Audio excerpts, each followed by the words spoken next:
안녕하세요. 반갑습니다. 송도 하나 박아납니다. 피디님, 송도 하면 뭐가 제일 먼저 떠올라요? 국제도시. 역시 송도 하면 국제도시죠. 근데 이번에 또 좋은 소식이 들리더라고요. UN CTCN이 우리 송도에 또 들어오게 됐다는 아주 기쁜 소식을 들었습니다.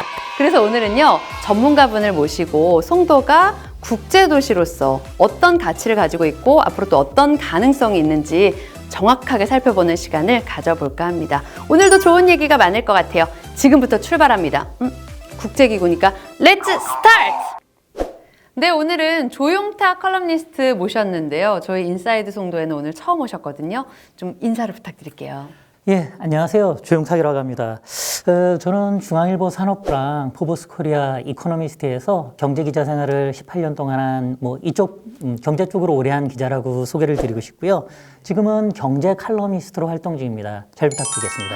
최근에 송도에 좀 좋은 소식이 있던데 거기에 대해서 구체적으로 좀 얘기를 해주세요. 예. 얼마 전에 인천광역시가 발표를 했는데요. 기후기술센터 네트워크. 이 유엔 산하기관인데 이 지역사무소가 송도에 열린다고 합니다.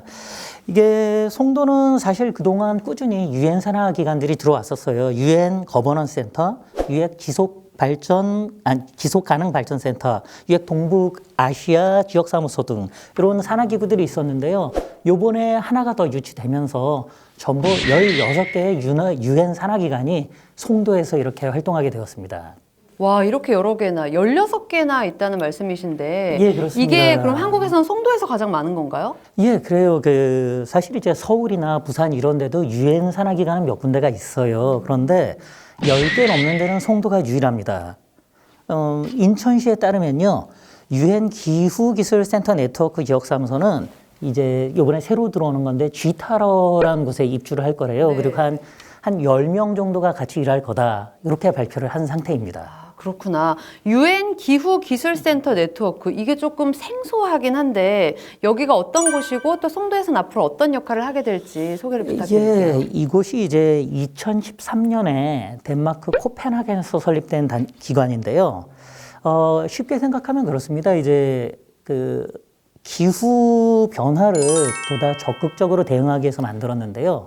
이 공장을 예로 들면 선진국 공장은 깨끗해요. 네. 오염물질도 조금 나오거든요. 맞아요. 후진국 공장은 이게 원차 좀 싸게 많이 만들려고 그냥 매연도 많이 나오고 그렇거든요. 근데 이 후진국한테 얘네가 기후 온실가스 조약이 있으니까 이걸 돌리지 말아라 그러면 얘네는 우린 뭐해서 먹고 사냐고 항의를 하잖아요. 그렇죠. 이거를 얘네가 와서 기술을 도와주면은 깨끗한 공장을 후진국에서 돌리면서 생산 효율이 좋아져요. 그러면서 전 세계의 기후가 좋아지는데 모두 행복한 상황이 되는 거잖아요. 난 행복합니다. 내 소중한 송도 이거를 주도하는 기관이고 그 기관의 일부가 이번에 송도에 왔다는 거죠. 이게 또 하나 같이 연결해서 볼 게 송도에 있는 유사한 기관이 하나 더 있어요. 네. 녹색기후기금이라고 있거든요. 들어봤어요. 예, 얘네는 그거예요. 지금 온 거는 기술에 관련된 거잖아요. 네네. 얘네는 녹색기후라 그래서 사실 이렇게 얘기할게요. 뭐든지 잘하려면 돈이 들어가요. 그렇죠. 기후 좋게 하려면 너 돈 더 쓰면 되거든요. 그렇죠. 돈이 없는 나라들이 있잖아요. 얘네를 지원하는 게 녹색기후기금인데 이것도 송도에 있습니다. 아주 재밌게 됐어요. 그래서 앞으로 이런 기관들이 이렇게 있으면 굉장히 좋은 시너지가 나면서 지역 발전과 나아가 세계 기후, 인류의 미래를 위해서 네. 더 좋은 효과가 나지 않을까라고 생각을 합니다. 완전 이해됐어요. 지금 완전 쏙쏙 이해가 되게 말씀을 해주셨는데 송도가 점점 이렇게 국제 업무기구의 거점이 되고 있는 게 아닌가 하는 생각이 들거든요. 말씀을 하신 것처럼 네. 많은 국제기구들이 송도에 들어와 있는데 또 어떤 다른 것들이 있는지 소개를 좀 부탁드릴게요. 좋은 기구들이 꽤 많아요. 근데 그 중에 제일 대표적인 걸로 하려면 이제 유엔 사무국 최초의 유엔 기구가 있어요. 유엔 아태정보통신기술정보센터. 대단한 거죠. 그리고 모두 아는 이제 세계은행의 한국사무소, 네, 조금 네. 전에 얘기한 녹색기후자금, 이런 것들 한 15곳이 송도를 기반으로 활동하고 있어요. 일단 이것만 해도 대단한 거죠. 네. 하나 여기서 제가 주목하고 싶은 건 환경 쪽이었어요. 좀 전에 이 두 단체를 얘기했잖아요.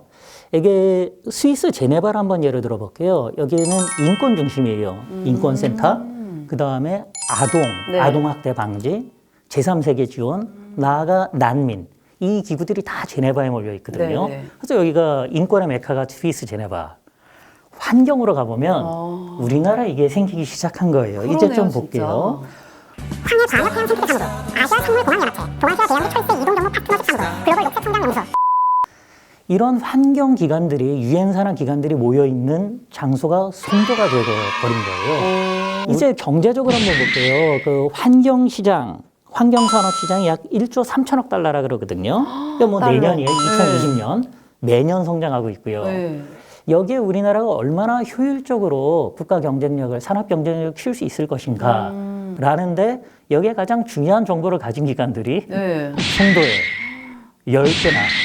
엄청난 것 같아요. 지금. 인천시가 굉장히 적극적으로 잘하는 것도 있고요. 네. 이런 기관들이랑 열심히 협력하면은 당연히 한국 기업들, 네. 또 한국에 이걸 공부하는 사람들, 이 좋은 정보들을 나눠 쓰면서 이걸 활용할 수가 있거든요. 너무 좋다. 그래서 제 생각에 이건 개인적인 생각이지만 송도가 글로벌 환경 산업에서 굉장히 주도적인 영향을 할 수 있는 가능성이 높아졌다고 저는 생각하고 있어요. 갑자기 지금 머릿속에 딱 떠오르는 그림이 인권의 스위스 제네바, 예. 환경의 우리나라의 송도. 아싸. 이렇게 해서 더 송도가 커진다고 하고 사실 앞으로 제일 중요하게 생각하는 게 환경 파트잖아요. 우리 그럼요. 미세먼지도 지금 너무 그럼요. 예민해졌고 그럼요. 그거랑 미세먼지 접목시키면 송도가 진짜 어마어마한 가능성을 품고 있다라고 볼 수 있을 것 같아요.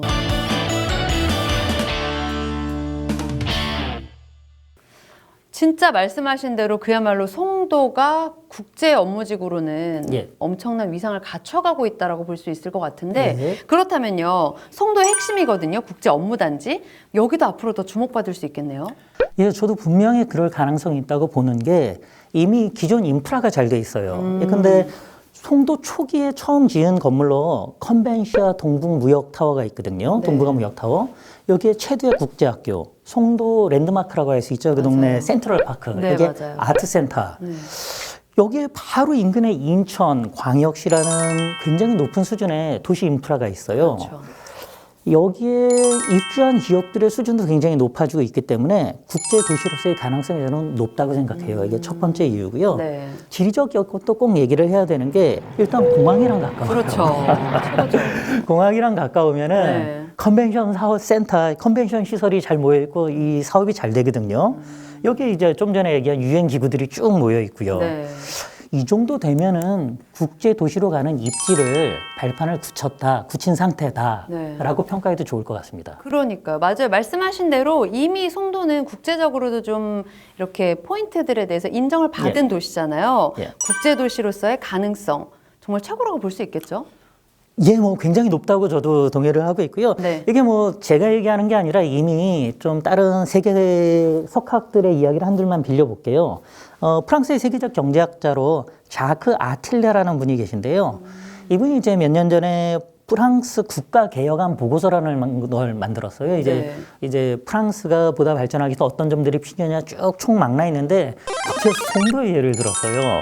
예로 그러니까 그 에코폴리스 환경을 지키면서 성장하는 기술이 결합된 차세대 도시를 꼽으면서 송도를 꼽고 프랑스가 이제 인근의 도시를 개발해 나갈 때 이걸 사례를 참고해야 된다라고 보고서 써서 대통령한테 냈거든요. 재미있잖아요. 뭐 물론 또 우리 모두 잘 아는 네. 반기문 전 유엔 사무총장 계시잖아요. 네, 그분이 네. 이제 2009년 세계 환경 포럼에서 친환경 미래 첨단 도시를 알기 위해선 송도 국제도시를 봐라 이렇게 강조를 하셨죠. 벌써 10년 전 얘기지만 이거는 세계 곳곳에서 많이 인용이 되면서 현실화 되어가고 있는 중이거든요. 그래서 비단 뭐 저만 그러는 게 아니라 네. 이렇게 뭐 유엔 사무총장이나 세계적인 속학들도 주목하고 관심을 보이고 있는 것이 송도 국제도시다라고 이야기를 드리고 싶습니다. 아니, 알고 있었지만 앞으로 더 이 부분에 대해서 좀 집중하고 자부심을 가져도 되겠다. 예. 그런 생각이 들어요. 예.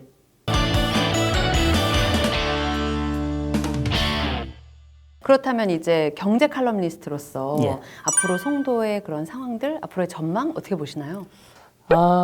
예, 저는 앞에서도 말씀드렸듯이 국제도시로서 세계적인 국제도시로 자리 잡을 가능성이 매우 높다. 이렇게 얘기를 드렸고요. 네. 몇 가지 근거가 있습니다. 이게 먼저 이제 그 해외 사례들을 좀 볼게요. 해외의 유명한 대표적인 국제 도시로 오면 뭐 그냥 미국의 뉴욕. 그렇죠. 그죠? 그냥 생긴 게 아니에요. 그 유럽에서 미국으로 오가는 국제 무역 항로가 생기면서 그냥 아무데나 하는 게 가장 가기 좋은 지리적 접근성 때문에 뉴욕이 발전한 거였거든요. 계산이 있었군. 예. 지금 한국을 대표하는 관문 도시는 인천이에요. 당연히 인천이에요. 그렇죠? 그 중심에 송도가 있기 때문에 1번 가능성이 있다고 하는 거고요. 네. 그 다음 두 번째로 경제성을 꼽고 싶어요. 비즈니스. 거든요. 사람들이 왜 물건고 산을 넘어서 이렇게 오느냐? 먹고 살려고 하는 거예요. 돈을 벌고 이익을 취하기 위해서 가장 최적의 장소로 모이는 이유는 내륙에서는 물류가 있고 이걸 가공하는 센터가 있고 이거 디파트먼트는 파이낸스 금융센터가 이렇게 모이는 거거든요. 여기에 사람들이 모여서 하나의 커다란 도심 클러스터가 되는데 여기에 필연적으로 비즈니스가 잘 돼요. 그렇죠. 그리고 최근에 나온 그 경쟁력, 도시 경쟁력 개념으로 그 에어로토폴리스라는 게 있어요. 공항과 얼마나 인접해 있느냐. 오. 그 근처, 그러니까 메가로폴리스로 보면 대부분 그 핵심 지역에 공항이 있거든요. 네, 네, 그렇죠. 그러면 여기서 얼마나 이걸 환경적으로 그 사람들에게 이제 인간적으로 얼마나 잘 만들어 놓을 수 있냐. 이걸 설명하는 개념인데 탁월해요. 영종도부터 송도까지. 여기 이제 앞서 말한 국제 업무단지 있죠. 유엔 산하기관들은 많이 들어와 있죠. 바이오단지, 최첨단 산업 클러스터, 또 다 산업단지 잘 돼 있고, 네. 글로벌 기업 들어와 있고, 여기에 문화, 교육, 주거 환경, 경쟁력까지 있으니까 이런 경쟁력이 있기 때문에 저는 송도가 네. 국제도시로서 충분히 성장할 가능성이 있다. 이렇게 말씀을 드리는 거죠. 접근성이 좋은데 거기에 모여들어서 돈 벌거리가 있고 그리고 돈이 되죠. 사람이 와서 살기에 그것도 만족스럽고 예, 그렇죠. 이 세 가지를 갖췄으면 도시로서의 가능성은 충분히 본다라는 그렇죠. 말씀이신 거죠? 아파트를 사면 송도에 사도 괜찮다고 보는 게 그렇죠. 우리 이거 이것도 중요한 얘기인데. 농담반 민담반으로 네. 부동산은 딱 하나예요. 지금 아파트를 살까 말까 고민하는 게 네. 이게 값이 오를지 내릴지 모르겠어요. 그게 제일 문제죠. 안정적인 부동산에 사람이 모이고 이렇게 되는 건데 네. 제가 예컨대 무슨 집을 샀는데 몇 년 있다 이거 폭락하면 어떡하나 무섭거든요. 네. 그나마 경기 서부권에서 가장 안정적인 지역이 송도 아파트들. 다 이유가 있어서 그러지 않을까라고 생각을 경제 합니다. 칼럼니스트십니다. 예, 이렇게 뭐 얘기하시는 열심히 이유가 살고 있어요. 돈이 없어서 못 사지 있으면 우리가 돈이 없지 가오가 없어? 하여튼 그리고 미국의 명문이잖아요. 네. 스탠퍼드 대학교의 리서치 센터가 내년에 그 송도 인천 글로벌 캠퍼스에 들어온다는 얘기가 있던데. 예, 맞습니다. 네. 저도 그렇게 들었고요. 네. 굉장히 희소식이라고 생각을 해요. 스탠퍼드야 뭐 모두가 다 아는 세계 최고의 대학 중에 하나고 이곳에 리서치 센터가 들어온다는 것은 뭐 놀러 오겠습니까? 연구하러 왔죠. 그러면 당연히 연구는 혼자 하는 게 아니라 파트너가 필요해요. 그렇죠. 그러면 한국의 다양한 기업 연구소들과 협업을 할 거고요. 한국 대학들도 스탠퍼드 나온 교수님들도 여러 계시고 그렇죠. 뭐 카이스트나 좋은 대학교는 자신이 연구하는 주력 분야가 있으면 충분히 접근을 해서 같이 연구 뭐 파트를 나눠서 갈 수가 있거든요. 네. 이게 첫 번째로 좋고요.